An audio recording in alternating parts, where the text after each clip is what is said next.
네, 반갑습니다. 부동산 전망하는 남자 골든마우스 인사드립니다. 최근 투자 시장, 양대 시장이라고 할 수 있는 주식 시장도 그렇고요. 부동산 시장 같은 경우도 약세를 면치 못하고 있는데요. 약세를 면치 못하는 그러한 영향하에 국토교통부 7월 주택 통계 발표를 보면요. 작년이나 재작년 같은 경우는 신규 분양 시장에 묻지마 청약이 들어왔다고 하면은 올해서부터는 신규 분양 시장 같은 경우도 위치도 따지고 또한 분양가 및 재반 상황을 따져보고 분양하는 그러한 양상들이 뚜렷하다고 할 수 있는데요. 미분양 추세들을 봐도요, 일부 소폭이지만 조금씩 늘어나는 그러한 추세라고 할 수 있습니다. 또한 추세가 미분양이 쌓이는 추세 같은 경우가 수도권 대비해서는 지방이 좀 더 많이 쌓이고 있고요. 평형별로 해서는 중대형 평형이 미분양이 좀 더 쌓이면서 국민평형 85 타입 같은 경우는 큰 평수 대비해서는 미분양이 적게 쌓이는 특징이 나타나고 있습니다. 올해서부터는 작년과 재작년에 생겼던 묻지마 청약 같은 경우는 그만큼 없어지면서 신규 청약 자체에서도 위치도 따져보고 교통도 따져보고 분양까지 따져보는 그러한 차별화 현상이 신규 분양 시장에서도 생겼다고도 할 수 있습니다. 전체적으로 좀 보면 미분양 같은 경우도 전월 대비해서 12.1%가 증가를 했고요. 지역별로 보면 수도권 같은 경우가 전월 대비해서 1.6% 증가한 반면 지방 같은 경우는 14.1% 좀 더 크게 증가를 했고요. 큰 평수 같은 경우는 전월 대비해서 35.4%가 미분양이 늘어났다고 하면 국민평형 85 타입 이하 같은 경우는 10.3% 미분양이 증가를 하면서 큰 평수 대비해서는 미분양이 좀 덜 나고 있는 상황이라고도 말씀드릴 수 있습니다. 주택거래량 같은 경우는 부동산 추세가 꺾이기 시작하면서요, 좀 부담스러운 상황이 생기자 주택거래량은 줄어든다고 할 수 있는데요. 주택거래량, 월별 거래량을 봐도요, 2020년도가 가장 높았고요. 2021년도는 5년 평균 대비는 유지했다고 하면 2022년도는 급감을 하면서요. 표를 보면 월별 주택거래량을 봐도요. 7월 대비해서 주택거래량을 보면 약 4만 호 정도 집계가 되면서 5년 평균 대비해서도요. 살색 같은 경우가 5년 평균 대비해서도 낮고요. 가장 높았던 2020년도 또한 5년 평균 대비해서는 2022년도 올해 같은 경우는 급감한 양상을 보이고 있습니다.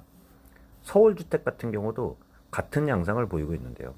2020년도가 가장 높았고요. 2021년도 서울 같은 경우는 5년 평균 대비해서도 좀 낮은 양상을 보이고 있는데요. 2021년도도 워낙 주택 가격이 크게 상승을 하자 거래량은 줄었다고 할 수 있습니다.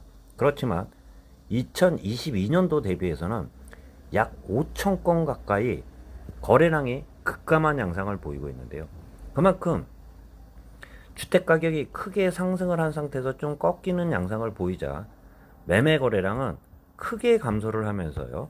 2020년, 2021년도 대비 급감을 했고요. 5년 평균 대비해서도 급감한 양상을 보이고 있습니다. 그렇기 때문에 당연히 주택 거래량이 줄은 만큼 매매를 하지 않은 사람들은 전월세 시장으로 갈 수밖에 없기 때문에 전월세 시장 같은 경우는 전월세 거래량 같은 경우는 늘 수밖에 없는데요. 말씀드린 것처럼 매매 거래량이 줄어든 반면 전월세 거래량은 늘어날 수밖에 없는데요. 그만큼 전월세 시장으로 한 텀 돌리면서 시장을 지켜보겠다는 그러한 심리들이 많이 깔려 있다고 할 수 있습니다. 월별 전국 거래량, 전월세 거래량을 봐도요. 2022년도가 가장 높다고도 할 수 있습니다. 2020년, 2021년도는 5년 평균 거래량을 유지했다 그러면 유난히 5월달은 거래량이 크게 늘면서 6월, 7월 같은 경우도 6월, 7월 거래량 같은 경우도 5년 평균 대비해서도 거래량이 늘고 있는 양상이라고 할 수 있습니다. 그만큼 부동산 가격 같은 경우가 꺾이고 있는 그러한 양상하에 추세를 지켜보겠다는 그러한 양상들도 더해지고 있는 상황이라고 할 수 있는데요. 월별 서울 전월세 거래량을 봐도요. 5월달이 가장 높게 튀었다고 하면은 6월, 7월 같은 경우도 5월만큼은 거래량이 늘지는 않았지만 거래량이 늘면서 5년 평균 대비해서요. 거래량은 더 늘고 있는 상황이라고 할 수 있는데요. 당연한 현상이겠죠. 부동산 가격이 너무 높자 거래량은, 매매 거래량 같은 경우는 축소를 하면서 전월세 거래량은 늘어났다고 할 수 있습니다. 그러면 추후에 언제 타이밍을 잡냐 생각해 보면 여전히 신규 분양시장 같은 경우는 위치가 좋은 지역과 또한 분양가 상한제가 적용되는 그러한 분양가가 유리한 것 같은 경우는 유심히 쳐다봐야 되고요. 또한 잠깐 보셨다시피 미분양은 지역별로 해서요. 좋은 지역 같은 경우는 미분양이 안 나겠지만 위치가 다른 지역 대비 뚜렷한 장점을 보이지 않고 또한 분양가 같은 경우도 비싸다고 하면은 미분양 현상은 좀 더 쌓일 수 있습니다. 추후에 주택을 구입하고 싶으신 분들 같은 경우는 전월세 거래량이 줄면서 반대로요. 매매 거래량이 조금이라도 반등을 한다 그러면 추세가 조금 변동되는 것 아니냐. 그때 타이밍을 보는 게 가장 좋다고도 할 수 있는데요.